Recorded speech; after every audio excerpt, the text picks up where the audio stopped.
Bonjour à chacun de vous. Nous nous retrouvons, quelques membres de l'équipe du Châtelard, donc Michel, Alain, Édouard et moi-même Jean-Marc, pour lire avec vous l'évangile du premier dimanche de Carême. Nous serons avec vous jusqu'à Pâques inclus. Et aujourd'hui, premier dimanche de Carême, nous sommes dans l'année Marc et nous commençons avec l'évangile de Marc au chapitre 1er, versets 12 à 15. Nous allons commencer par écouter cet évangile et ensuite nous méditerons en silence, nous le relirons en silence, chacun pour nous. Et puis, nous pourrons commencer à partager. Donc, nous écoutons Marc, chapitre 1, versets 12 à 15. En ce temps-là, Jésus venait d'être baptisé.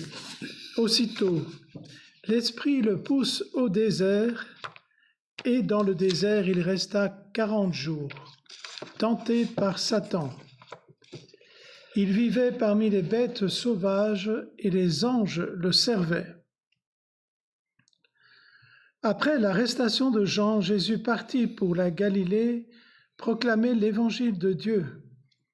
Il disait: « Les temps sont accomplis. Le règne de Dieu est tout proche. Convertissez-vous et croyez à l'évangile. »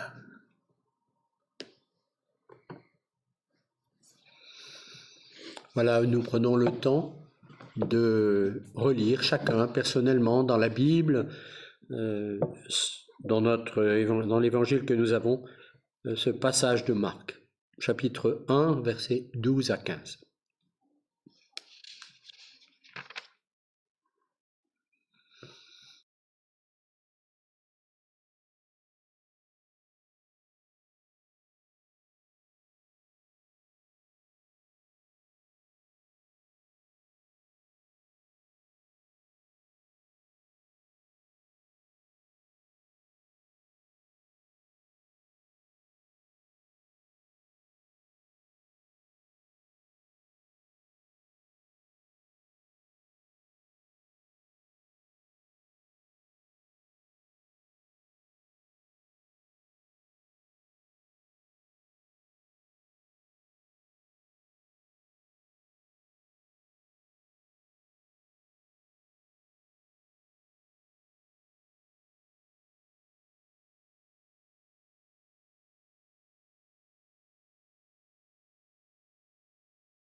Nous pouvons commencer un partage, vous de l'autre côté de la table et nous de ce côté-ci de la table de la parole, mais tous en ayant entendu et en ayant sous les yeux le passage de l'évangile qui est choisi pour ce premier dimanche de Carême. Donc, nous avons la parole.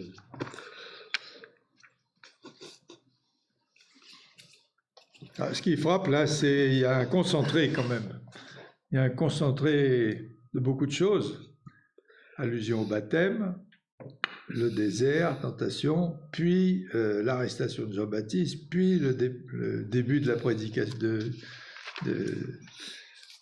l'évangélisation, si on peut dire, par Jésus. Ça fait beaucoup de choses en 3-4 lignes, qui sont là probablement comme une espèce de lancement de beaucoup de dimensions à la fois, de ce qui va se manifester dans l'évangile qui va suivre. Mais c'est très concentré, très rapide, très...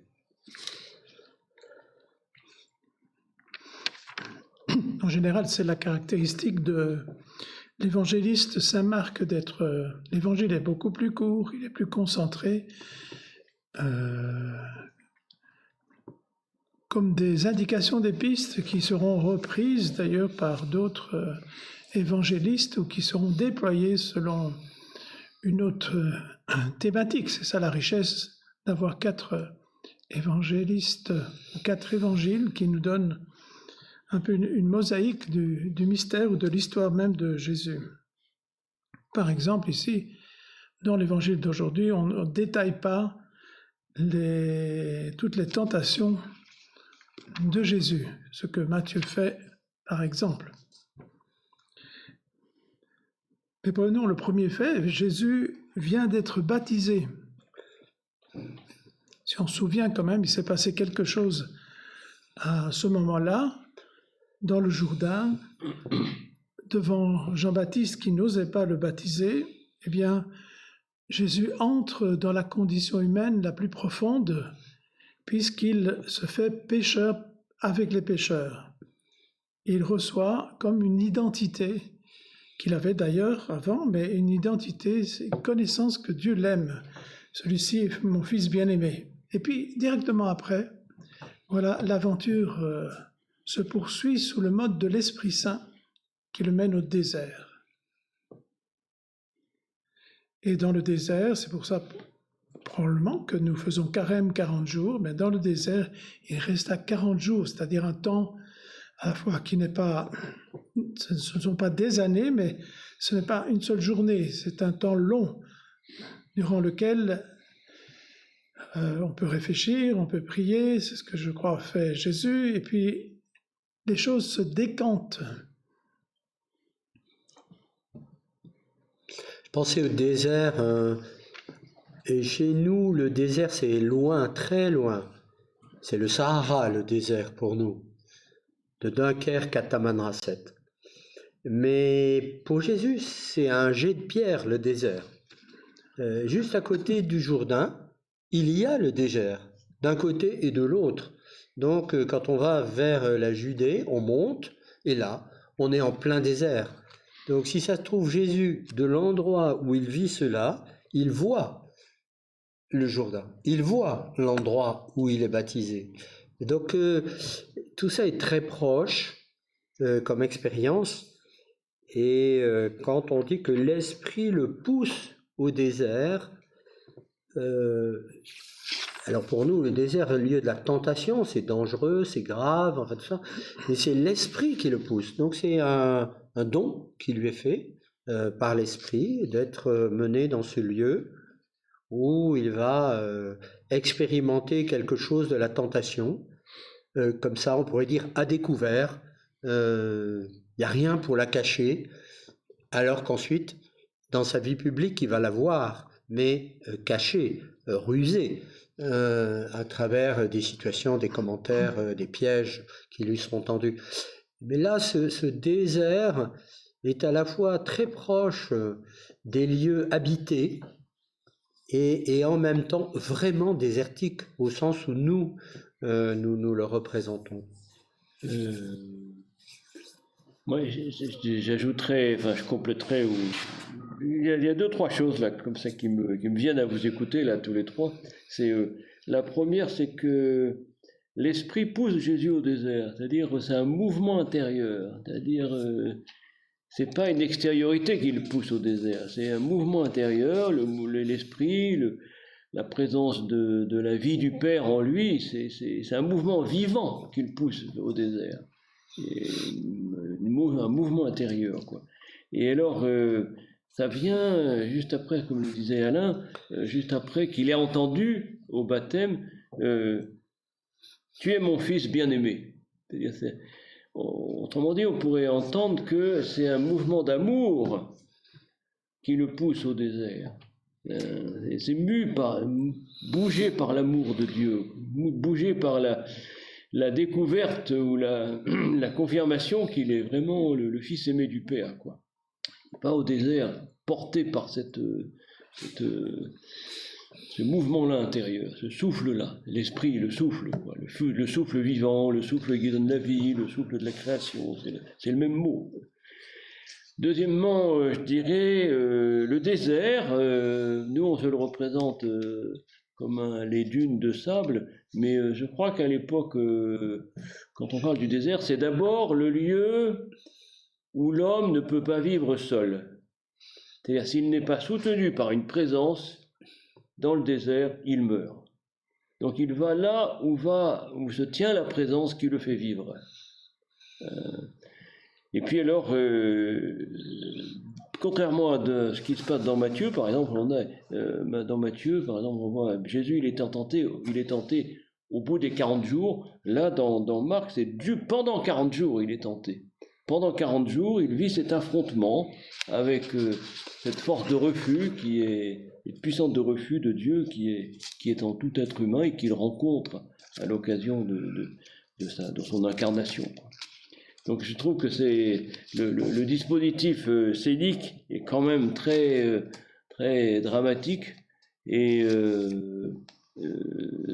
voilà, je trouve que ça vaut la peine de prendre du temps à considérer ça dans sa prière, comment ce lieu où l'homme ne peut pas vivre seul s'il n'est pas soutenu, c'est où pour nous? Où est-ce que ça se trouve dans notre existence à nous? Où est-ce qu'on trouve un lieu comme ça? Alors ça peut être l'hôpital, ça peut être la prison, ça peut être tel ou tel endroit où on travaille, enfin bon, mais un endroit où, si nous ne sommes pas soutenus pour une présence intérieure, nous ne pouvons pas tenir vivant. Voilà. Enfin, c'est ça qui m'évoque ces lignes-là aujourd'hui. On pourrait donner comme exemple, pour un certain nombre de personnes, le désert comme le Châtelard. Pour beaucoup de personnes, le Châtelard peut être un lieu de désert, c'est-à-dire un lieu de silence, un lieu de calme, un lieu de rupture par rapport à leurs occupations habituelles, un lieu finalement où ils peuvent se retrouver seuls face à Dieu et pouvoir ne pas éviter cette présence de Dieu, ou en tout cas se trouver dans les conditions où ils peuvent la rencontrer ou la laisser travailler en eux à l'écoute de la parole. Donc, ni éviter cette présence de Satan. Oui. Parce que ce qui est présenté là, c'est un duel d'entrée de jeu. D'entrée de jeu avec un Christ qui est l'anti-Satan, ou ce qu'on voudra, Satan qui est... Et là, tout de suite, ça se dresse en introduction de l'évangile. Parce qu'il y aura le fameux Satan, entre guillemets, il va réapparaître plusieurs fois par la suite. Et là, il est tout de suite campé au départ.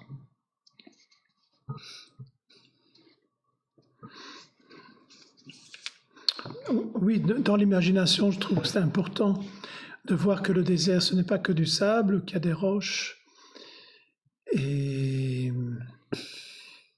il y a de la vie, mais elle est cachée. Elle n'apparaît que de temps en temps, après une petite pluie, par exemple, ou une rosée, il y a une éclosion de certaines petites herbes, etc. En un jour ou deux, tout fleurit, ou tout porte du fruit, et puis tout meurt.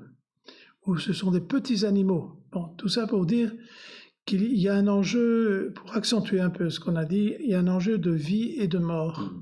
Donc le combat ou le duel dont on parle, c'est un duel pour la vie. S'il est poussé par l'Esprit, Jésus va au désert pour vivre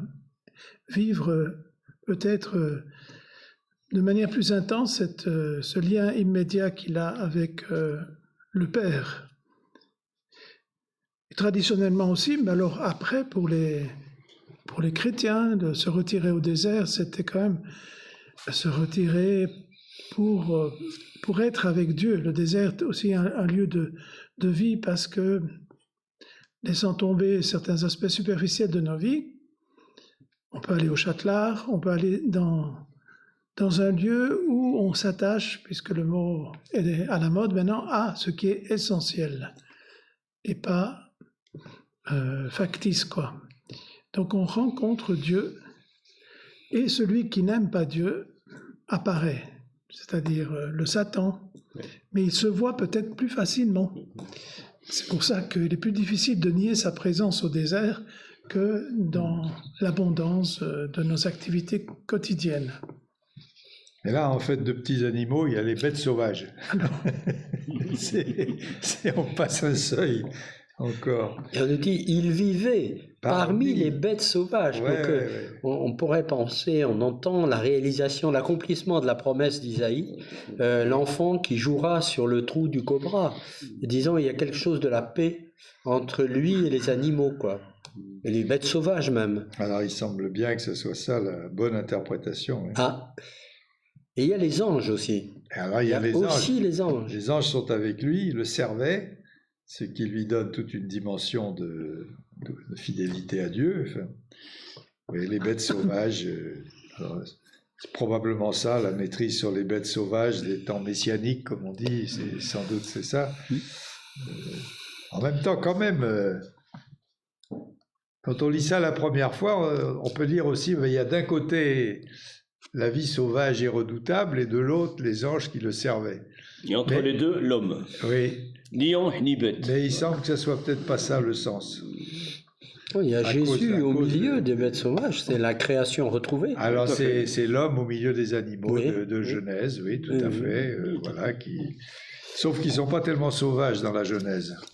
Tandis qu'ici, on nous dit qu'ils sont sauvages. Ben, ils le sont devenus, mais...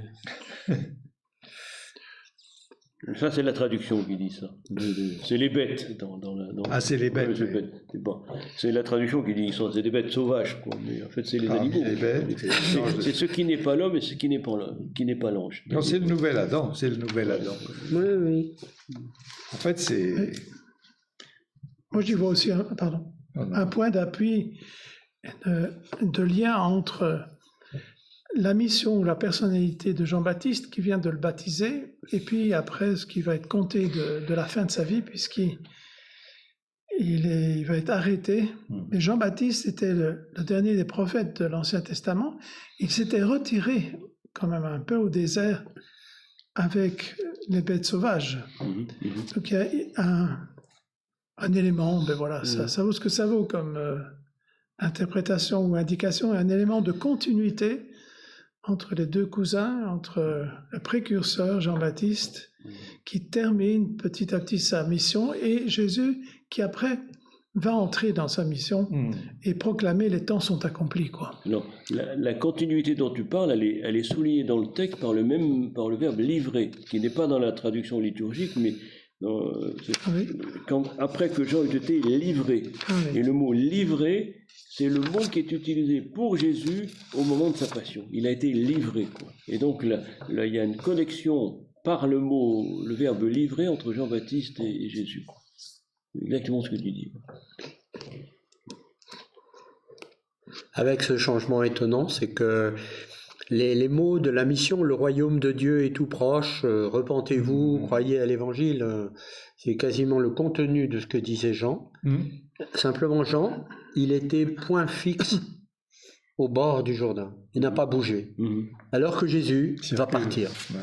Jésus va partir, circuler de ville en ville, de village en village. Oui, il part pour la Galilée, c'est déjà un au-delà de Jérusalem, ça. La Galilée des nations pour proclamer l'évangile de Dieu.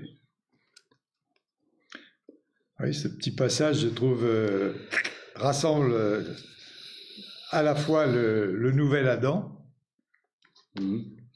la carte d'identité du Christ, voilà, c'est parmi les bêtes sauvages et les anges, et le missionnaire, enfin le type qui part en mission. Et c'est les deux enfin là, au moins dans ce découpage, c'est les deux qui vont ensemble. C'est intéressant aussi ça. Le nouvel Adam et le nouveau prophète. Parce que c'est le nouveau Jean-Baptiste, enfin par certains côtés, il entre dans le... Bon, après, il va être lui-même, mais...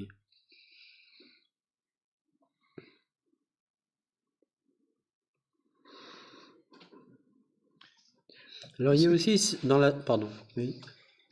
Ce qui est fort, c'est que Jésus parle. Donc, celui qui est le Verbe par excellence, qui s'est incarné, il parle et dans sa parole, il dit « les temps sont accomplis ». Alors, qu'est-ce que ça veut dire? C'est-à-dire que voici l'heure, quoi. L'heure de l'annonce de la parole. Et ces temps sont accomplis. Alors, en Jésus, désormais, tout est accompli. C'est ce qu'il dira sur la croix. Il y a un moment, on dira, historique, mais un moment théologique fort dès que Jésus commence à parler au nom du Père, et que ce soit plus tard à la synagogue et sur les routes de Palestine. Les temps sont accomplis, c'est-à-dire que toute la préparation dont on a fait allusion par Jean-Baptiste, toute la préparation de Dieu dans l'humanité, dans le peuple hébreu, mais atteint un point névralgique, un point cardiaque ou cordial, un point central. Les temps sont accomplis. Ça ne veut pas dire que tout est fait, mais en Jésus, c'est l'heure. Ça peut peut-être nous inspirer aussi dans un temps qui est de 40 jours du carême. Et voilà, c'est l'heure ou jamais d'écouter la parole de Jésus, quoi. Dans ce que dit Jésus, il y a dans la traduction liturgique, il y a le mot conversion. Convertissez-vous et croyez à l'évangile. C'est ces paroles qu'on a repris pour le mercredi des cendres. Et dans la Bible de Jérusalem, il y a le mot repentez-vous. Alors, repentez-vous, c'est par rapport à vos péchés, par rapport à des mauvaises directions que vous avez prises ou des fausses directions. Par rapport à la parole convertissez-vous, je trouve à la fois c'est pour moi une grande aspiration et en même temps par moments ça peut être un lieu, je ne dirais pas de désespérance, en se disant mais pour moi qui suis un chrétien historique, un catholique historique, d'une certaine manière bon, on fait bien attention à ceci et cela, mais la conversion, peut-être on la rêve, ou la conversion elle est là, pas là où je penserais qu'elle est, où le Seigneur me révélera à la fin des temps où elle était, où je l'ai vécue ou pas vécue. Et c'est vrai que je trouve qu'il y a là un enjeu. Alors au moins il y croyait à l'évangile. Donc au moins, si on voit pas très bien où est sa conversion, où est-ce qu'on est appelé à changer vraiment, enfin radicalement, mais aussi dans le cœur, on peut essayer de suivre l'évangile, au moins de le lire, au moins de le ruminer, au moins de le partager avec d'autres, enfin voilà, en espérant que ça puisse, comment dire, irriguer notre terre et porter du fruit, quoi. Enfin, Oui, le danger, ce serait peut-être de réduire le convertissez-vous à quelques petites améliorations morales de comportement, alors que probablement, c'est plutôt là, c'est toute une manière nouvelle de voir la vie. C'est plutôt ça. Convertissez-vous et croyez à l'Évangile, puisque voilà, le règne de Dieu est tout proche, c'est-à-dire il est à l'œuvre, c'est-à-dire la vie humaine n'est pas neutre, n'est pas profane au sens sans aucune autre dimension. Il y a à reprendre les choses entièrement par l'essentiel et les envisager autrement. Ouais, moi, j'associerais ça à la tentation, c'est-à-dire convertissez-vous. Pour moi, je l'associe à ce qui est réalisé par Jésus en résistant aux tentations. C'est-à-dire, il s'agit de résister à la tentation de sortir de l'humanité, soit en tombant dans la bestialité, soit en bifurquant du côté de échapper à l'humanité pour rester Dieu pour soi tout seul, quoi. C'est-à-dire sortir de l'humanité. Bon, c'est bien le combat actuel depuis toujours, c'est de rester humain dans une situation qui déshumanise, quoi. Et de rester humain selon l'esprit de Dieu, quoi. Ni ange ni bête. Et voilà, ni ange ni bête, voilà. Mais être humain selon le désir de Dieu, quoi. Et donc la conversion, elle est de ce côté-là pour moi, elle est du côté rester humain selon le désir de Dieu, dans une situation qui détruit cette humanité, quoi. Rester frère de Jésus, quoi. Bah, c'est vrai dans dans le détail des tentations relatées par Matthieu et Luc. Mais là, justement, il n'en parle pas, mais il y a quand même les bêtes et les anges. Oui. Ben, quand même. Ni anges ni bêtes, ça va bien. Oui, mais le lien entre les versets est manifesté par ceci, c'est que Jésus a vraiment livré combat. Ah oui. Il a, comme tu soulignais, c'est pas la fin des 40 jours, c'est pendant les 40 jours, c'est une épreuve, c'est un défi par rapport à Satan, qui est un être d'esprit, et pas nécessairement de chair, bien sûr. Et ce combat-là, quand Jésus en sort, il dit, menez le même combat. Ne croyez pas que la vie chrétienne soit un long fleuve tranquille, puisque j'ai été au désert, que vous êtes probablement, même si vous ne le voyez pas toujours, dans des éléments désertiques, et donc dans lesquels il faut me suivre ou être comme moi, ou combattre avec le même esprit pour pouvoir proclamer à ma suite l'évangile de Dieu, ou en tout cas croire à l'évangile pour pouvoir le proclamer. Donc il y a quand même la mise en œuvre ou en pièce de théâtre, j'exagère la théâtre, mais d'un aspect dramatique de la vie chrétienne qui nous est rappelé de temps en temps lors de certains événements, quoi. Mais au fond, c'est aussi dire convertissez-vous et croyez à l'évangile, c'est croyez que vous aussi vous êtes fils aimés de Dieu, quoi. Je ne suis pas tout seul, quoi. Oui. Je suis votre frère, quoi. C'est-à-dire cette filiation divine, cet amour de Dieu qui me donne la vie, c'est pour vous aussi, quoi. Ça m'est pas réservé, quoi. Voilà, donc nous concluons par ces paroles cette lecture de l'évangile du premier dimanche de l'Avent. Nous vous souhaitons de pouvoir le méditer, le lire avec d'autres, continuer avec d'autres, et nous nous retrouverons donc pour l'évangile du deuxième dimanche de l'Avent. Vous pouvez aussi aller sur le site du Châtelard pour retrouver cet enregistrement et le faire connaître à vos amis. Voilà, vous trouverez l'adresse du site du Châtelard. Et nous vous souhaitons une bonne semaine et un bon dimanche.